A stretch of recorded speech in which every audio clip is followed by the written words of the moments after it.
নমস্কার বন্ধুরা, কেমন আছেন সবাই? আশা করছি সবাই খুবই ভালো আছেন।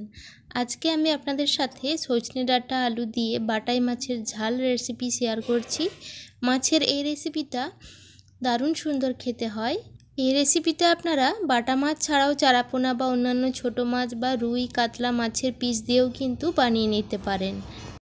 আমি এখানে 3টে মাঝারি সাইজের বাটা পোনা মাছ নিয়ে ভালোভাবে পরিষ্কার করে ধুয়ে নিয়েছি। তারপর লবণ, হলুদ, লঙ্কার গুঁড়ো মাখিয়ে নিচ্ছি। ম্যারিনেট করে মাছগুলো 5-10 মিনিট রেখে দিতে পারেন। এবার কড়াইতে একটু বেশি করে সর্ষের তেল নিয়ে বেশ ভালো করে গরম করে নিতে হবে।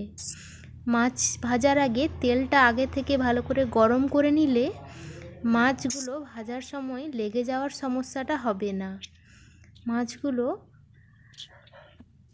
2 দিক উল্টে পাল্টে ভালো করে ভেজে নিয়েছি। মাছগুলো আমি একটু কড়া করেই ভেজেছি। আপনারা যেরকম পছন্দ করেন সেই অনুযায়ী ভেজে তুলে রাখবেন। এবার কড়াইতে ওই তেলেই 2টো শুকনো লঙ্কা, অল্প একটু কালো জিরে ফোড়ন দিলাম। ফোড়ন থেকে সুন্দর গন্ধ বেরিয়ে এলেই লম্বা লম্বা করে কেটে রাখা আলু ও সজনে ডাঁটা দিয়ে দিচ্ছি। সজনে ডাঁটাগুলো আমি খোসা ছাড়িয়ে সমান মাপ করে কেটে রেখেছি। এবার আলু ও সজনে ডাঁটাটা ভেজে নিতে হবে। সজনে ডাঁটা আলুটা ভাজা হতে থাক, ততক্ষণে মশলাটা বেটে নিই। একটা মিক্সচার জারে 3 চামচ কালো সর্ষে নিলাম, অল্প একটু লবণ ও 3টে কাঁচা লঙ্কা দিলাম। ঝালটা আপনাদের পছন্দ অনুযায়ী দেবেন। অল্প একটু জল দিয়ে মশলাটা বেটে নিয়েছি। এদিকে সজনে ডাঁটা ও আলুগুলো বেশ ভালো করে ভাজা হয়ে গেছে। অল্প পরিমাণ লবণ ও অল্প একটু হলুদের গুঁড়ো দিয়ে আবার একটুখানি ভেজে নিচ্ছি। এবার বেটে রাখা সর্ষের পেস্টটা দিয়ে দিচ্ছি। সর্ষের পেস্টটা দেওয়ার পর বেশ ভালো করে কষিয়ে নিতে হবে। অল্প একটু জিরের গুঁড়ো দিচ্ছি। এবার সব মশলাগুলো একসাথে বেশ ভালো করে কষিয়ে নিচ্ছি।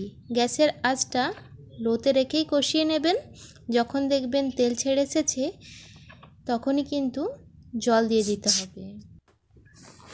2 কাপ মতো জল দিয়ে কিছুক্ষণ ঢেকে রান্না করে নেব। আলু এবং সজনে ডাঁটাগুলো বেশ ভালো মতো সেদ্ধ হয়ে গেছে। এই পর্যায়ে ভেজে রাখা মাছগুলো দিয়ে দিচ্ছি। মাছগুলো দেওয়ার পর অল্প একটু নাড়াচাড়া করে মিশিয়ে নেবেন। এবার 1 থেকে 2 মিনিট ফুটিয়ে নামিয়ে নিলেই কিন্তু তৈরি হয়ে গেল আজকের রেসিপি। শেষে আমি অল্প একটু চেরা কাঁচা লঙ্কা দিয়ে দিচ্ছি।